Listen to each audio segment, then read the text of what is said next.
Cek, halo sobat nih, gas lagi dah, lo profile, yuk langsung aja gaskan lo profilnya. Mereview sedikit dari part sebelumnya, saat ini Shogi pada akhirnya dia berhasil mengalahkan Soft Dragon kelima. Dan setelah Shogi dia berhasil mengalahkannya, membuat Shogi dia mendapatkan hadiah dari sistem. Tapi ternyata di sini Shogi dia memutuskan untuk dapat menunda dan juga membiarkan merilis hadiah dari sistem untuk dapat ditukarkan dengan mereka, para kultivator yang dapat bereinkarnasi ketika sebelumnya mereka semua ditahan di dalam domain dari Soft Dragon kelima. Dengan imbalan, Shogi kehilangan semua akses miliknya kepada hadiah-hadiah yang diberikan oleh sistem.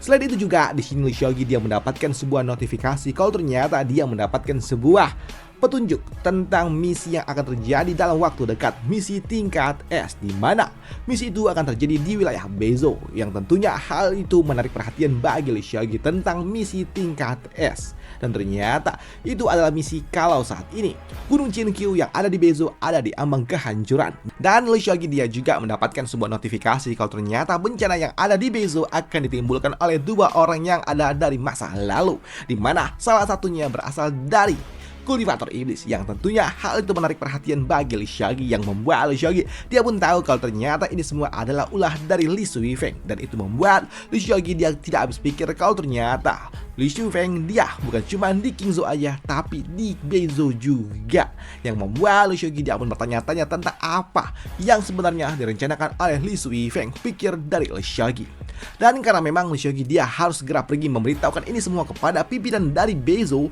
membuat Shogi dia memutuskan untuk segera kembali ke Bezo, yang membuat Shogi kini dia kembali menutup dungeon yang udah dia buka sebelumnya, yang membuat kini Shogi dia kembali ke kota yang sebelumnya. Dan setelah Shogi kembali, tentunya menarik perhatian bagi para kultivator Bezo yang bertanya kepada Shogi di mana kultivator iblis yang sebelumnya. Dan untuk Shogi dia mengatakan untuk tidak perlu khawatir karena musuh udah dia kalahkan. Dan di sini Shogi dia juga meminta Shogi dia juga meminta kepada kultivator Bezo untuk dapat menenangkan para penduduk kota, sedangkan dirinya harus pergi dulu karena ada sesuatu yang harus dia selesaikan. Ucap dari Shogi yang kini pergi meninggalkan mereka semua, yang tentunya hal itu mengejutkan bagi mereka semua. Mereka tidak habis pikir kalau ternyata Shogi pergi begitu aja setelah dia menyingkirkan bencana yang ada di tempat itu, yang membuat mereka juga tahu jika saja Shogi pergi begitu aja maka reward ini akan diberikan kepada mereka semua, dan mereka semualah yang akan mendapatkan hadiah dari para penduduk kota. Tapi di sini mereka juga tahu kalau penduduk kota harus tahu kalau yang menyelamatkan mereka adalah kultivator yang berasal dari Kingzo, dan mereka juga tidak mau mengambil penghargaan yang didapatkan oleh Shogi karena itu akan sangat memalukan. Jadi di sini mereka pun mulai memberitahukan kepada rakyat Bezo kalau mereka semua telah diselamatkan oleh kultivator Kingzo.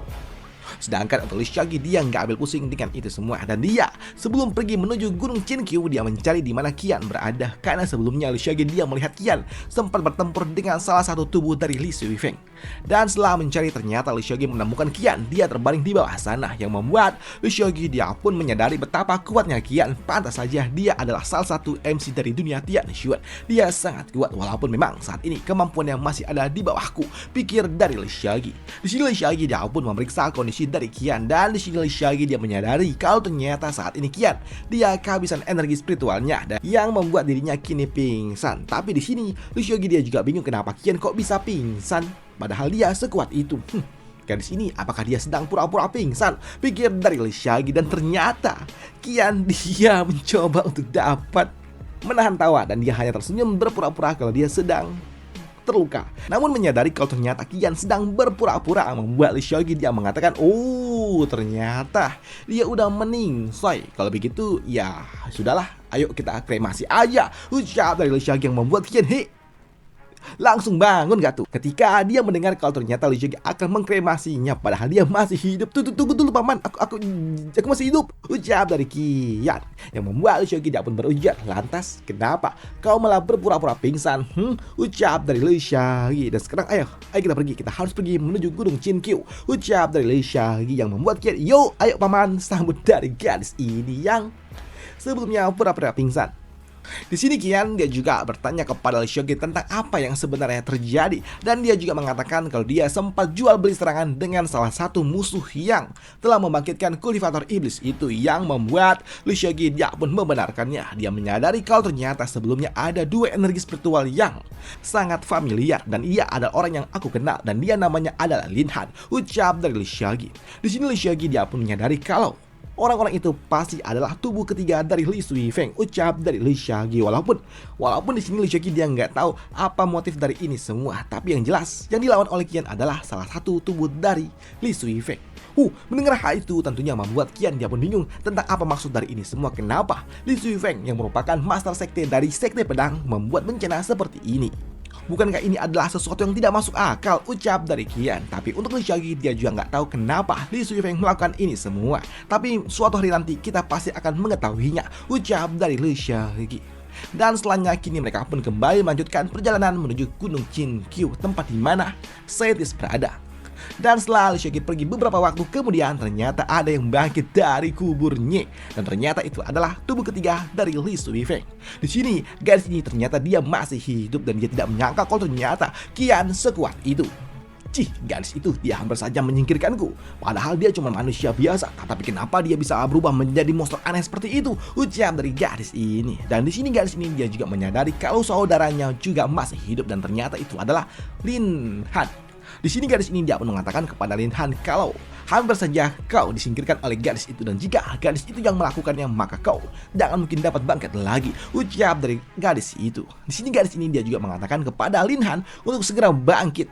Dan sekarang kau kembalilah dulu ke tempat Lee Sui-feng berada. Jika tidak, kau hanya akan menjadi beban, ucap dari gadis ini. Sedangkan aku harus pergi mengurus urusanku, ucap dari dirinya sebelum dia menyingkirkan Lee Sui-feng. Dia menyingkirkan Lin Han, dan dia mengatakan kalau dia harus membangkitkan dua sosok lainnya lagi yang akan menghancurkan tempat ini, dan dia akan bekerja sama dengan Yellow Spring Cult. Ya gitulah ucap dari gadis itu.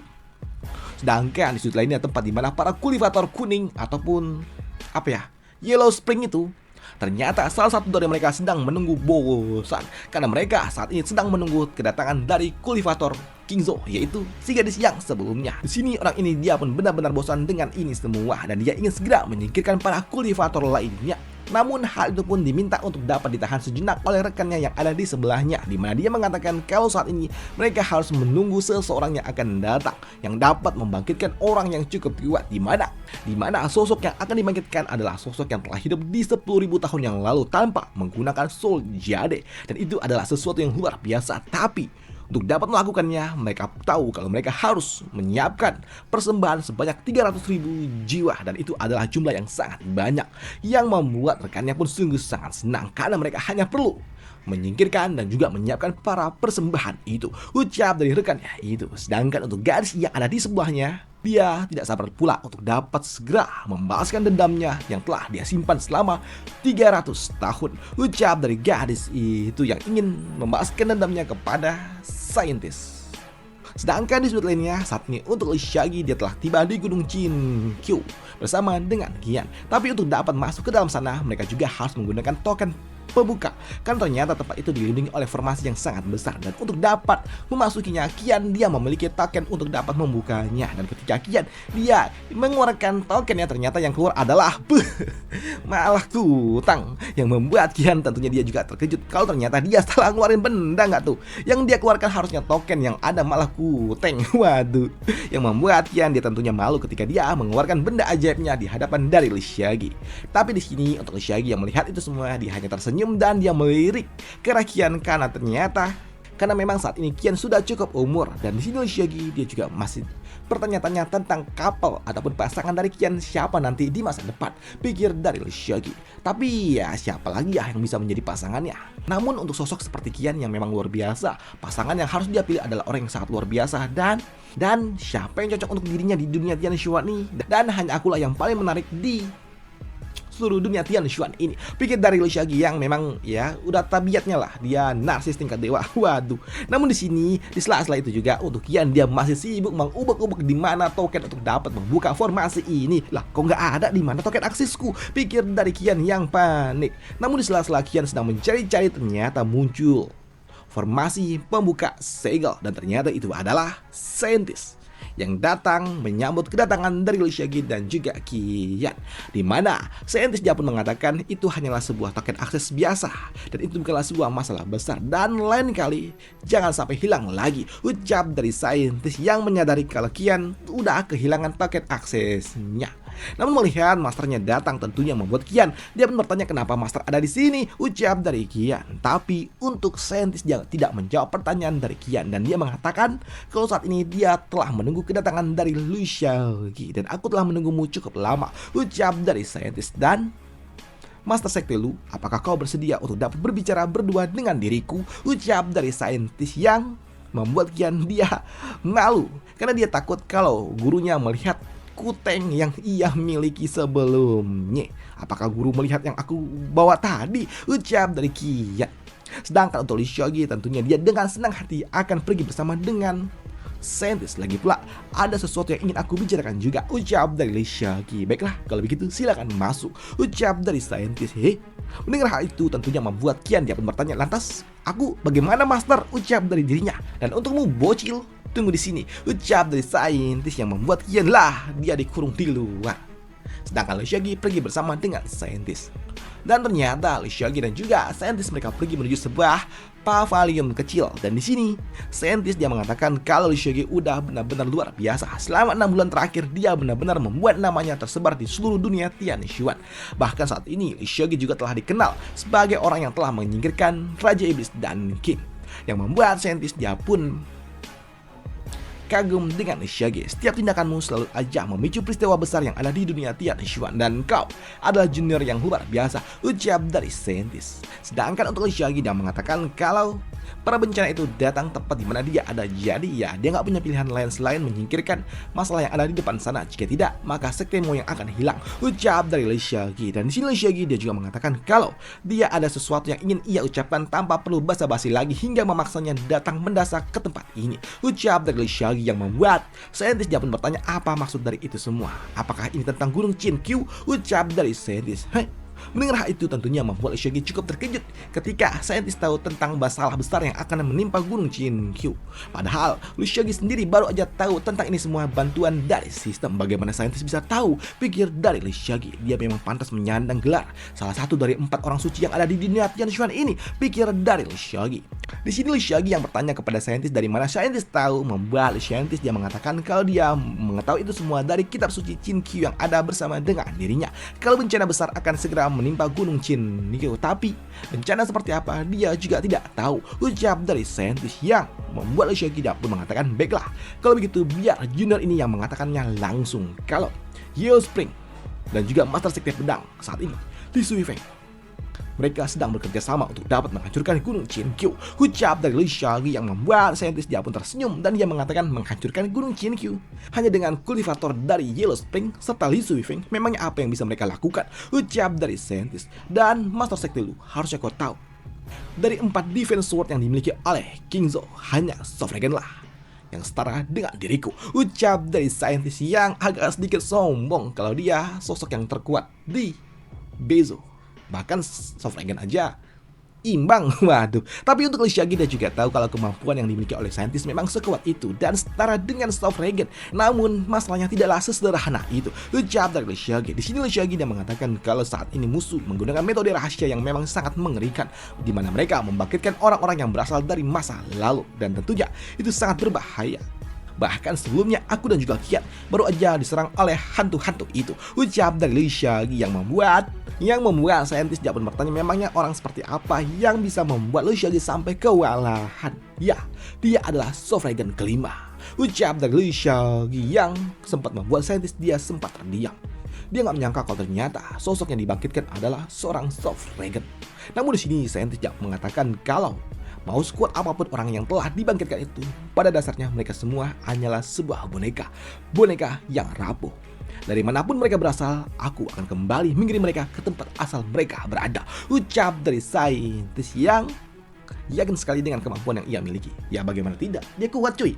Namun mendengar apa yang diucapkan oleh saintis yang memang kemampuannya ada setara dengan Sovereign yang memang diakui juga oleh Luciagi, membuat Luciagi dia mengatakan kalau tujuannya datang ke tempat ini memang ingin memberikan sedikit bantuan kepada Bezo. Karena mau bagaimanapun, Bezo adalah tempat di mana Xian berada. Karena mau bagaimanapun, Qian ataupun wanita dari Luciagi berasal dari Bezo. Jadi itu artinya aku juga termasuk setengah murid dari Gunung Chinkyu, ucap dari Luciagi. Tapi sebenarnya tujuanku datang ke tempat ini ada tujuan lain, yaitu soal janji dari saintis yang mengatakan kepada diriku ketika aku telah mencapai rank 7 untuk datang pergi menemui dirimu.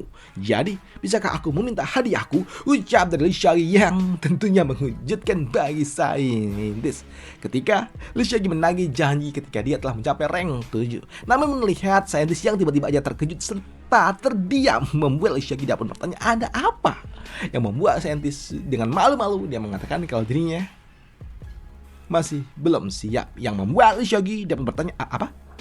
Maksudnya, jadi apakah aku boleh menerima hadiahku sekarang? Dan itu membuat saintis dia pun dengan merah-merah mukanya dia mengatakan kalau dirinya masih belum siap mas, masih belum siap untuk dapat memberikan hadiahnya kepada Luciagi. Dan hadiahnya apa itu? Ya itulah sebagai wanita tua yang belum pernah bertemu dengan para pria-pria, ya you know lah artinya apa hadiah yang sedang disiapkan oleh saintis. Dan jika kalian ingat juga di part sebelumnya atau 2 part sebelumnya, Qian agak sedikit kesal ketika harus membiarkan Luciagi bertemu dengan gurunya, tapi nggak punya pilihan lain. Dan hadiah apa? Harusnya tahu lah, itu loh yang ada di bawah poster. Waduh. Dan itu aja untuk part kali ini dan sampai jumpa di part lanjutannya tentang Luciagi. Sebenarnya masih ada 1 chapter lagi coy. Cuman kalau gua bahas juga itu takutnya nanggung. Jadi tunggu ada 1 chapter lagi. Soalnya chapter itu baru juga rilis tadi siang, masih bahasa Cinoy, belum gua translate. Bisa aja sih gue translate, tapi nanti aja lah. Udah itu aja part kali ini dan sampai jumpa di part lanjutannya untuk Luciagi. Besok Shenlang, kalau nggak Shenlang Jun. Udah lama sih gue nggak bikin Jun. Gue nunggu chapternya rilis, akhirnya rilis juga sih. Udah ada berapa tuh? 4 atau 5 chapter. Gue bikin 3 chapter lah besok. Oke, sampai jumpa di part lanjutannya untuk kalian semua. Happy day. Bye, thank you.